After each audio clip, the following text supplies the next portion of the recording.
जय भीम दोस्तों, आप सभी का जय भीम इंडिया न्यूज़ में हार्दिक स्वागत है।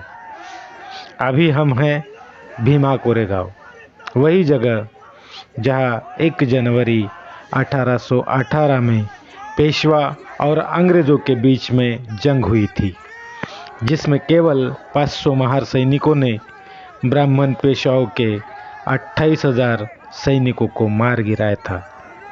आज इस घटना को 204 साल पूरे हो गए हैं और 204वीं बरसी आज यहाँ मनाई जा रही है। और इस अवसर पर संपूर्ण भारत से लाखों लोग इस लड़ाई की शहीदों के सम्मान में बने इस विजय स्तंभ को अपनी मान वंदना देने के लिए लोग यहाँ इकट्ठा हुए हैं। अभी आप देख सकते हो कि लोगों में कितना उत्साह भरा हुआ है। लोग जय भीम के नारों की गूंज में भीमा कोरेगांव के स्तंभ का दर्शन करने या भीमा कोरेगांव की इस स्तंभ को, विजय स्तंभ को अपनी मान वंदना देने के लिए यहाँ बड़े उत्साहित है। और लोग केवल अकेले नहीं आए हैं, तो यहाँ लोगों की फैमिली, अपनी अपनी फैमिली के साथ लोग यहाँ इकट्ठा हुए हैं। और सुबह से लगभग 7 साढ़े 7 बजे से यहाँ लोगों का आना जाना चालू है और भीड़ इतनी ही है, भीड़ कम होने का नाम नहीं ले रही है। अभी जहाँ हम खड़े हैं या जहाँ आप देख रहे हो, वहाँ से अभी भीमा कोरेगांव स्तंभ, अगर वहाँ तक पहुँचने के लिए कम से कम आधा घंटा लगेगा। इतनी भीड़ है, इतना रश है और लोग कोरोना की परवाह किए बगैर एक दूसरे के पास बिल्कुल चिपके हुए खड़े हैं। और सबको जल्दी पड़ी है कि हम उस स्तंभ के पास जाएंगे, उस स्तंभ को मान वंदना देंगे। तो इसी के चलते लोग एक दूसरे को साथ में लेकर जय भीम की नारों के गूंज के साथ उस स्तंभ की ओर मान वंदना देने के लिए आगे बढ़ रहे हैं। आज भीमा कोरेगांव यह नाम लगभग भारत देश के सभी लोगों को मालूम है। भीमा कोरेगांव में क्या हुआ था और क्यों हुआ था, इसकी जानकारी डिटेल में लोगों को नहीं है। मैं आज इस वीडियो के साथ आपको इस भीमा कोरेगांव युद्ध की जानकारी भी देना चाहता हूँ। भीमा कोरेगांव यह गांव पूना जिले में भीमा नदी के किनारे बसा है और यह गांव अहमदनगर से पूना जाने वाले रास्ते पर यह है।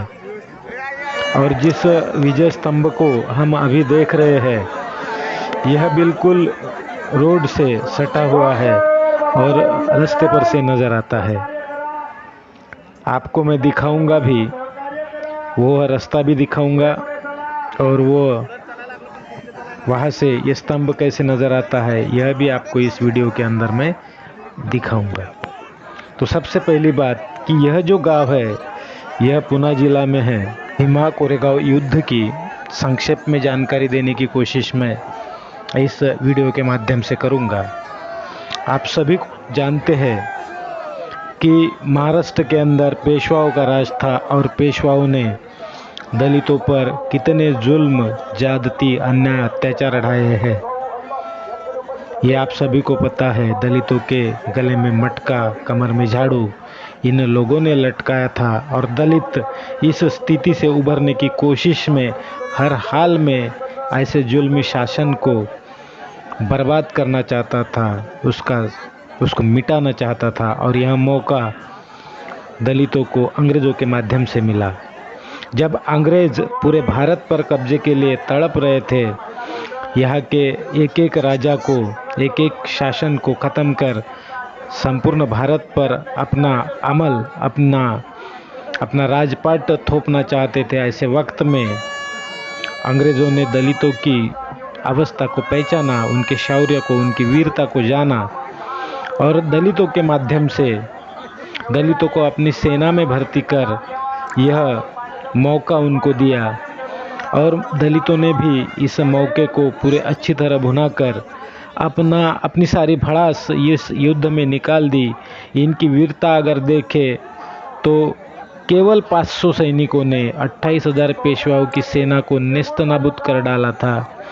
अंग्रेज देखते ही रह गए। शायद दुनिया में कई जगह लड़ाइयाँ हुई होगी, भारत में भी कई लड़ाइयाँ युद्ध हुए, बड़े बड़े युद्ध हुए, जैसे कि पानीपत में भी 3 युद्ध हुए, पर किसी लड़ाई की सैनिकों की सम्मान में कहीं पर भी कोई स्तंभ आपको नहीं नज़र आएगा। पर यहाँ इन लोगों ने इस तरह अपनी वीरता दिखाई थी कि अंग्रेज़ भी इनके मुरीद हो गए और इस लड़ाई में जो लोग लड़े और जो लोग शहीद हुए उनके सम्मान में अंग्रेज़ों ने एक विजय स्तंभ बनाया, जिसे आज हम भीमा कोरेगांव के स्तंभ के नाम से जानते हैं।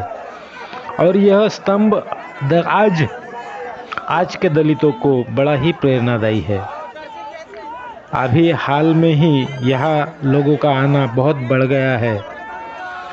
यहाँ आपको सबको पता है कि यहाँ पिछली बार राइट्स यानी दंगे भी हुए थे, जहाँ यहाँ जब भाजपा का शासन था तो कुछ भाजपाई लोगों ने संभाजी भिड़े नाम का जो व्यक्ति है, जिसे नरेंद्र मोदी अपना गुरु कहते हैं, उनके लोगों ने यहाँ आने वाले जो सैनिक है, भीम सैनिक है, उनके ऊपर पत्थर बरसाए थे, गाड़ियाँ जलाई थी, महिलाओं को भी प्रताड़ित किया था।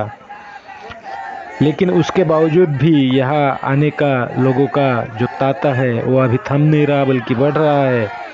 और लोगों में अब इस स्तंभ के प्रति जागरूकता भी बहुत बड़ी है और इसके चलते अभी प्रशासन भी अपनी पूरी जोर शोर से तैयारी में लगा है। यहाँ आने वाली लोगों की संख्या को ध्यान में रखते हुए प्रशासन ने सुरक्षा के पूरे बंदोबस्त किए हैं। हर जगह पानी की व्यवस्था, बड़े बड़े मचान लगाकर पुलिस को निगरानी के लिए व्यवस्था की गई है और किसी भी तरह की भीड़-भाड़ न हो, इसीलिए मतलब सही ढंग से लोग इस स्तंभ को देखें, अपनी मानवंदना दे और नीचे उतरे। इसीलिए पीछे से 2 साइड से लोगों को निकलने के लिए रास्ते बनाए गए हैं।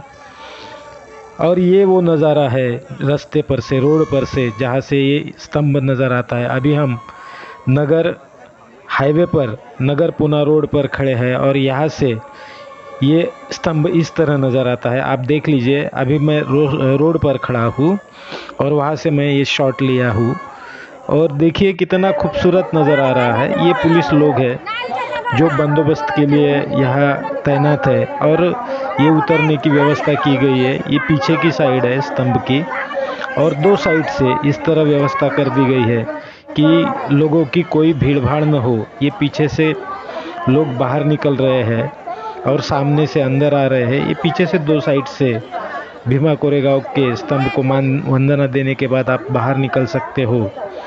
तो इस वक्त बहुत ही बढ़िया, अच्छी व्यवस्था प्रशासन की तरफ से की गई है। यहाँ तक कि यहाँ मेटल डिटेक्टर भी लगाए गए हैं और हर जगह बड़ी बड़ी चौकियाँ बनाई गई है। अंत में मैं इस व्यक्ति को आपसे मिलाऊंगा जिनकी वजह से ये वीडियो बना है। ये है ज्ञानोबा। इन्होंने हमें बहुत मदद की है। मैं इनको थैंक यू कहता हूँ कि इनकी वजह से आज का ये वीडियो बना। एक सेल्फी भी मैंने इनके साथ ले ली है, जो मैं अभी दिखाऊंगा।